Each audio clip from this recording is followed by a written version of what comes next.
Adunay usa ka clinic sa Dakbayan sa Subo nga nagtanyag og complementary o kadungan sa pagpatambal batok sa sakit nga cancer. Gipayla sa Ozone Med Wellness Clinic ang medical ozone therapy diin gamit ang kaugalingong dugo ug ang natural nga oxygen mahimong malikayan ang tawo sa maong makamatay nga sakit. Gipasabot sa ilang medical director nga si Dr. Rosario Barales nga natural ra ang maong treatment ug walay bisan unsang kimikal ang gamiton.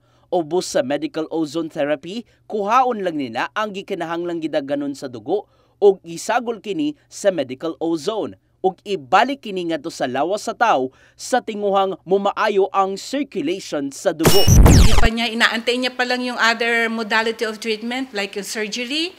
They can have the medical ozone first to improve their oxygen level and improve their body so that there will be a successful operation or other modalities of treatment that they would wanted to go through.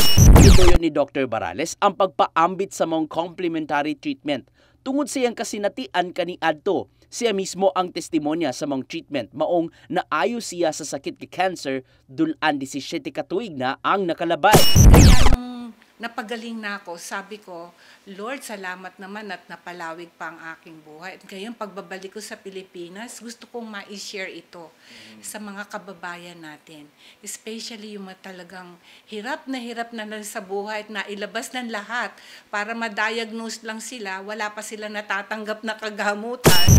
Ibuksan ang Cebu City branch sa Ozone Med Wellness Clinic nitong September 2023. Sukad kaniadto, daghana ang mga nisuway sa maong matang sa pagpatambal og nadasig sila kadugayan sa ilahang kinabuhi.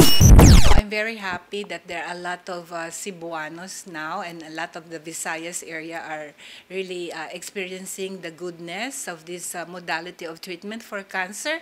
We have patients coming from Leyte, from Bohol, from Davao, from different areas here in Visayas region. Gawas sa medical ozone therapy, aduna usab sila'y ubang matang sa pagpanambal gamit ang natural nga oxygen. Alang sa dugang pangkasayuran sa maong treatment o magpa-appointment, bisitaha lang ang ilang buhatan sa Unit 1207 BPI Cebu Corporate Center sa may Cebu Business Park, Dakbayan sa Subo. Bisitaha usab sila sa Facebook fanpage facebook.com/OzoneMedCebu.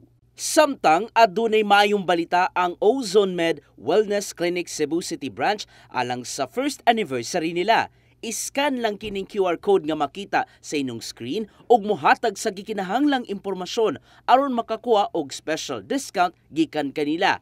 Agi noon kini og pagtabang ilabi na ngadto sa mga adunay gihambin nga cancer. Gian Navarro, CCTN News.